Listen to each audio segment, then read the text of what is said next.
What would you do if your own son humiliated you in front of the entire family at your grandson's wedding? I thought my night was ruined and was about to walk out in tears, until a white-haired gentleman I'd never met before took my hand and whispered something that turned the whole night upside down. Wait until you hear what happened next. You'll never guess how this story ends! You know those moments in life when you're all dressed up, feeling a little nervous but mostly proud. That was me, sitting quietly at the back of the wedding hall, watching my handsome grandson say, "I do." I'd spent weeks looking forward to this day, ever since the invitation arrived in the mail with my name written in my daughter-in-law's careful script.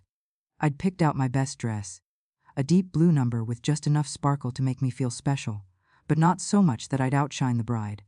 I even splurged on a new pair of shoes, the kind with a little heel that makes you stand up straighter, even if your feet start to protest after an hour or two. Because, let's be honest, if you can't spoil yourself at your grandson's wedding, when can you? The church was filled with flowers and laughter, the kind of joyful noise that makes you forget your worries for a while. I watched as my grandson, all grown up and looking so much like his grandfather, stood at the altar with his bride. My heart swelled with pride and a touch of nostalgia. I remembered holding him as a baby, his tiny fingers wrapped around mine, and now here he was, starting a new chapter of his own. I dabbed at my eyes with a tissue, hoping my mascara wasn't running. I didn't want to be the grandmother who cried through the whole ceremony, but sometimes the heart just overflows. After the ceremony, we all made our way to the reception hall, a beautiful old building with high ceilings and sparkling chandeliers. The tables were set with crisp white linens and silverware that gleamed in the candlelight. I found my seat at the back, near the window, and settled in, grateful for a moment to catch my breath. The room buzzed with excitement as guests mingled, glasses clinked, and the band played soft jazz in the background. I watched the young people dance and the older folks swap stories, feeling a quiet contentment settle over me. Just as I was about to sneak a bite of the hors d'oeuvres, tiny little things that looked almost too pretty to eat, my son, my own flesh and blood, stood up. He clinked his glass with a fork, the sound ringing out above the chatter. I looked up, expecting a toast or maybe a funny story about the groom. Instead, he cleared his throat and, with a voice that carried across the room, announced, "You are not family! You came here for a free meal." For a moment, I thought I must have misheard him. Surely he couldn't be talking about me. But then he turned, his eyes locking with mine, and I felt the room tilt beneath me. He even told the waiter not to serve me. "She's not on the list," he said, loud enough for everyone nearby to hear. The waiter, a young man with kind eyes, looked at me apologetically, as if he wished he could do something. I sat there frozen, my hands trembling in my lap. The laughter and music seemed to fade away, replaced by a heavy silence that pressed down on my chest. I wanted to sink right into the floor, to disappear before anyone else could see the tears welling up in my eyes. Have you ever felt so unwanted you started questioning your own existence? That's exactly how I felt in that moment. I wondered if I'd done something wrong, if I'd somehow offended my son without realizing it. Memories flashed through my mind, birthday parties, school plays, late-night phone calls when he needed advice. Had all of that meant nothing? Was I really just an outsider, someone who didn't belong? I glanced around the room, hoping for a friendly face, but most people looked away, pretending not to notice. A few whispered behind their hands, their eyes darting between me and my son. I could feel the heat rising in my cheeks, a mix of embarrassment and anger. Part of me wanted to stand up and defend myself, to remind everyone that I was the groom's grandmother, that I had every right to be there. But another part of me just wanted to run, to escape the humiliation and find a quiet corner where I could cry in peace. The waiter hovered nearby, unsure of what to do. I managed a small, shaky smile, trying to reassure him that I was fine, even though I felt anything but. My appetite vanished, replaced by a hollow ache in my stomach. I stared down at my plate, the food untouched, and wondered how things had come to this. How could my own son, the boy I'd raised and loved, turn on me so publicly? Was it something I'd said, or something I'd failed to do? The questions swirled in my mind, each one more painful than the last. As the evening wore on, I sat quietly, watching the celebration unfold around me. The bride and groom danced their first dance, their faces glowing with happiness. Guests laughed and toasted, oblivious to the storm brewing inside me. I felt invisible, like a ghost haunting the edges of a life I no longer recognized. I thought about leaving, slipping out the back door before anyone else could notice my shame. But something kept me rooted to my seat, a stubborn spark of pride, perhaps, or the hope that things might still turn around. I looked down at my hands, the same hands that had held my son when he was small, that had comforted him through scraped knees and broken hearts. I wondered if he remembered any of that, or if I was just a stranger to him now. The pain of his rejection cut deeper than I could have imagined, leaving me raw and exposed. But as I sat there lost in my thoughts, I couldn't help but wonder, was this really the end of my story? Or was there still a chance for something unexpected to happen, something that might restore my place in the family I loved? I didn't know the answer, but I resolved to stay a little longer, to see what the night might bring. After all, life has a way of surprising us when we least expect it. And as I would soon discover, this night was far from over. As I sat there, cheeks burning and stomach growling, I wondered if I should just slip out the back and call it a night. The humiliation from my son's words still echoed in my ears, and I could feel the weight of curious glances from across the room. My mind raced with excuses. Maybe I could say I wasn't feeling well, or that I'd forgotten something important at home. Anything to escape the suffocating sense of rejection that clung to me like a second skin. I shifted in my seat, clutching my purse a little tighter, and tried to summon the courage to stand up and leave with what little dignity I had left. But just as I was about to make my move, I caught a glimpse of movement out of the corner of my eye. A white-haired gentleman, dressed in a suit so sharp it could have been cut from the very fabric of confidence itself, appeared at my side as if conjured by my silent plea for rescue. I'd never seen him before in my life, and yet there was something oddly familiar about the way he carried himself, shoulders back, chin lifted, eyes twinkling with a secret amusement. He didn't hesitate or fumble for words. Instead, he leaned in close, his voice low and steady, and whispered, "Take my hand, and they are going to eat their words when they see who is with you." For a split second, my mind flashed to every warning I'd ever given my children and grandchildren about talking to strangers. Stranger danger. But there was something about this man, maybe it was the warmth in his eyes, or the gentle curve of his smile, that made me feel safe, even cherished, in a way I hadn't felt in years. Besides, what did I have to lose? My dignity was already halfway out the door, and the idea of sitting alone, invisible and unwanted, was far more frightening than the prospect of trusting a stranger for one night. I hesitated, glancing around the room to see if anyone else had noticed our exchange. Most people were too busy with their own conversations, their laughter and chatter a distant hum in my ears.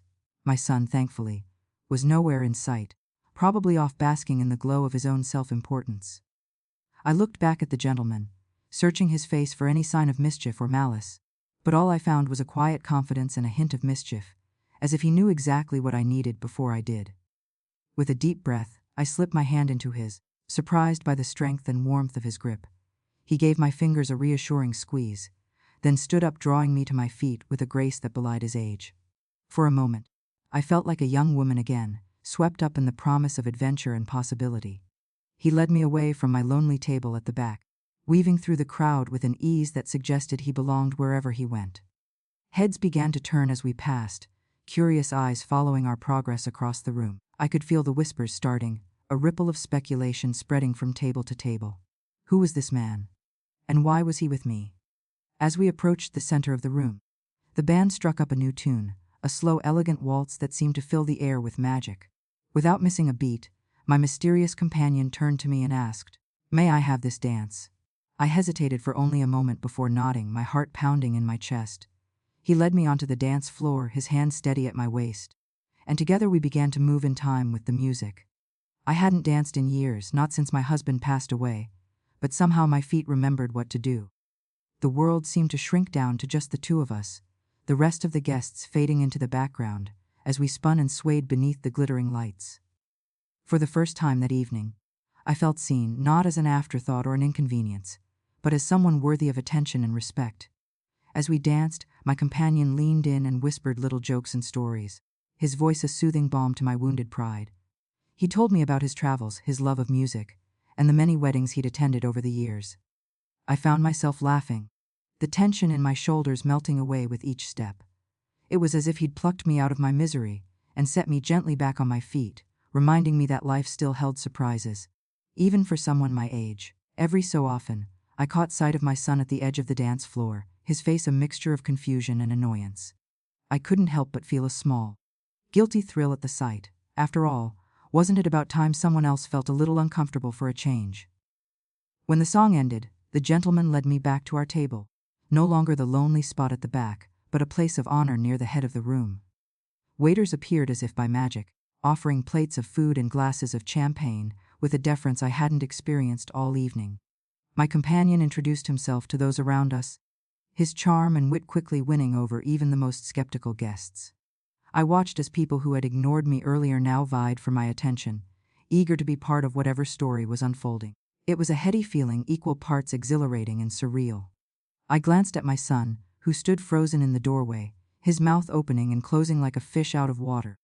For the first time that night, I felt a sense of power, not the kind that comes from money or status, but the quiet strength that comes from knowing your own worth.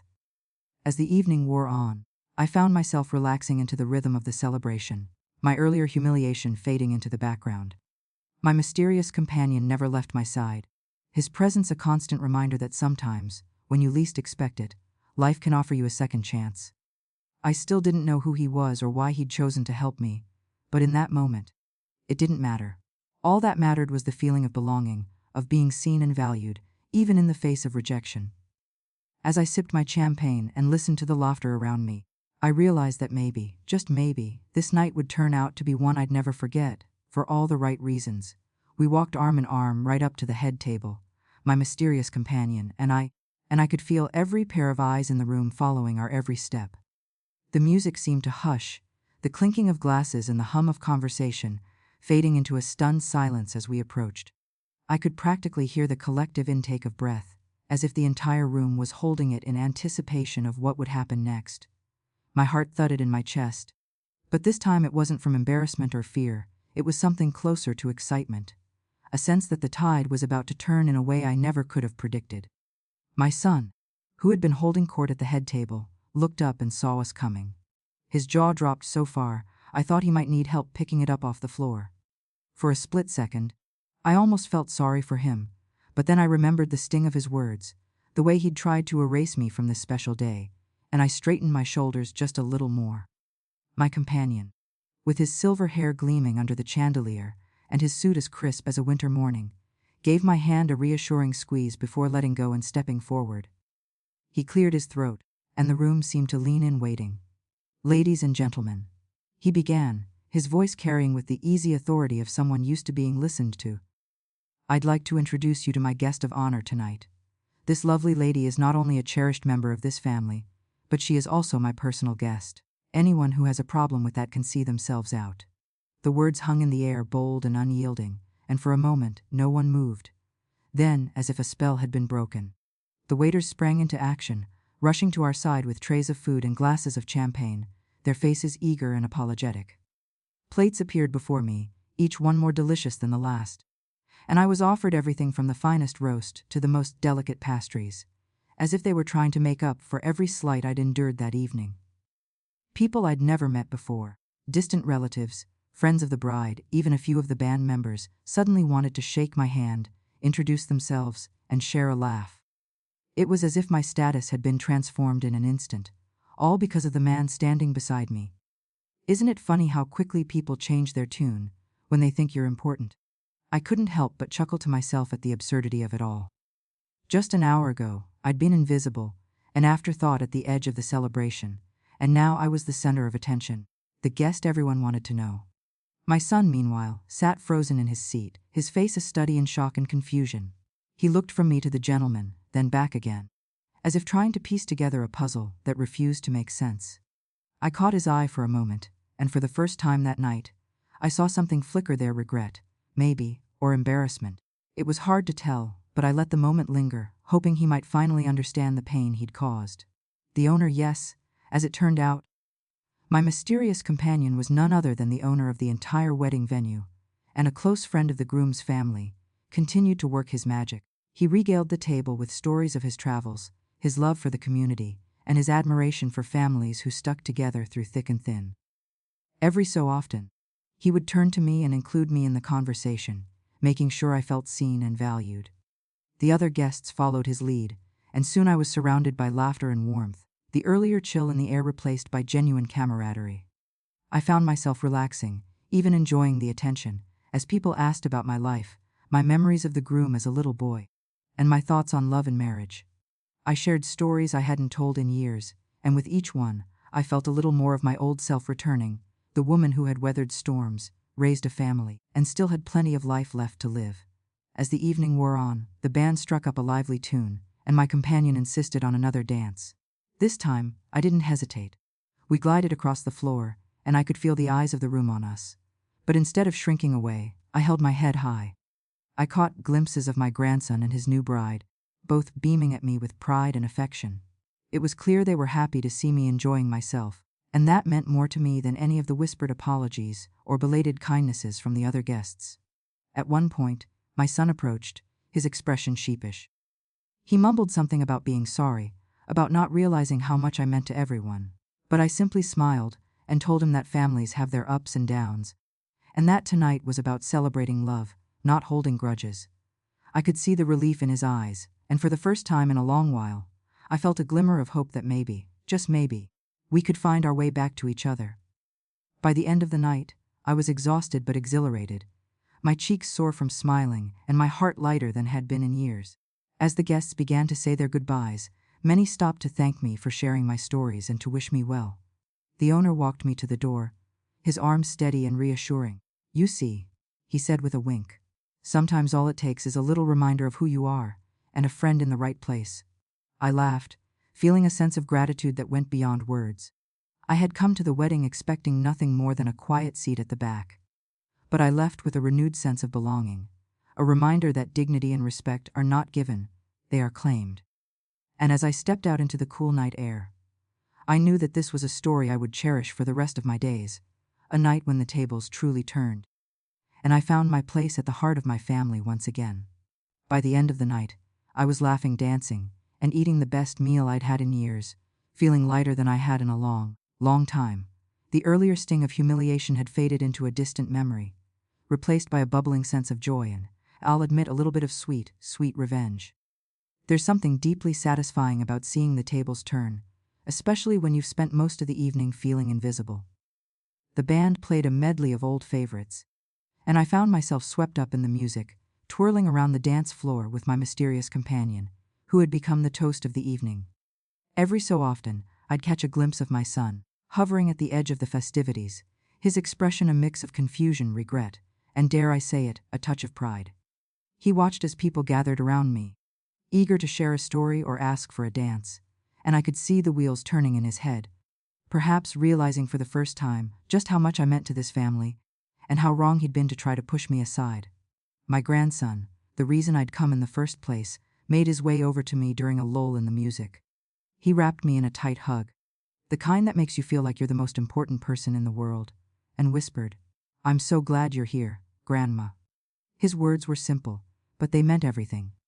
In that moment, all the pain and embarrassment melted away, replaced by a deep, abiding sense of love and belonging.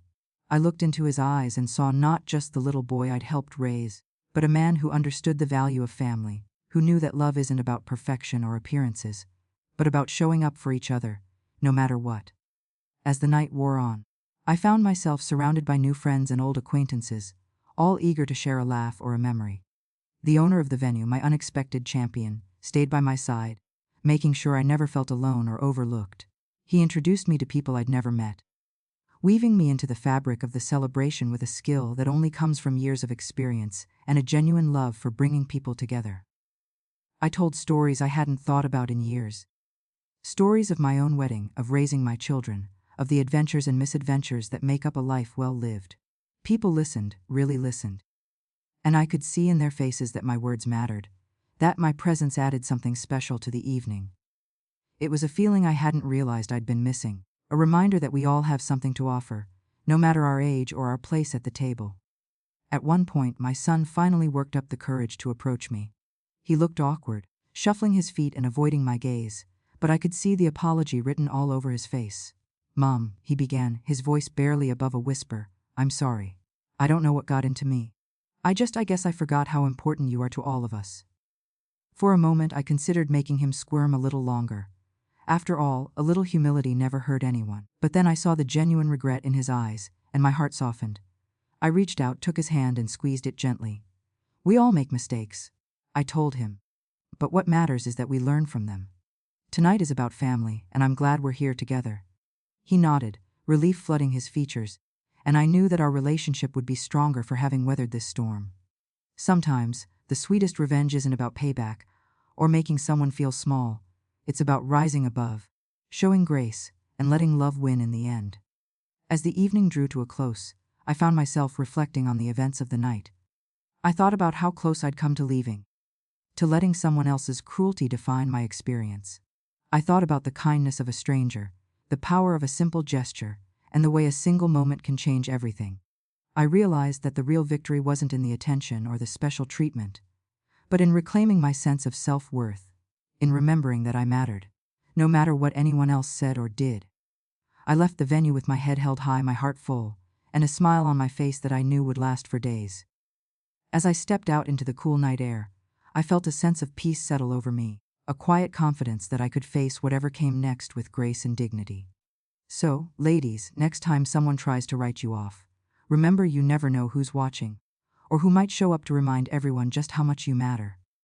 Life has a funny way of surprising us, of turning our lowest moments into our greatest triumphs. Have you ever had a moment where you got the last laugh, where you turned the tables, and showed everyone just how strong you really are? I'd love to hear your stories. Share them in the comments below. And if you enjoyed this tale of family, resilience, and a little bit of well-deserved revenge, don't forget to subscribe for more stories that celebrate the power and wisdom of women like us. Because at the end of the day, we all deserve a seat at the table, and sometimes, the sweetest revenge is simply living your best life, surrounded by the people who truly love you.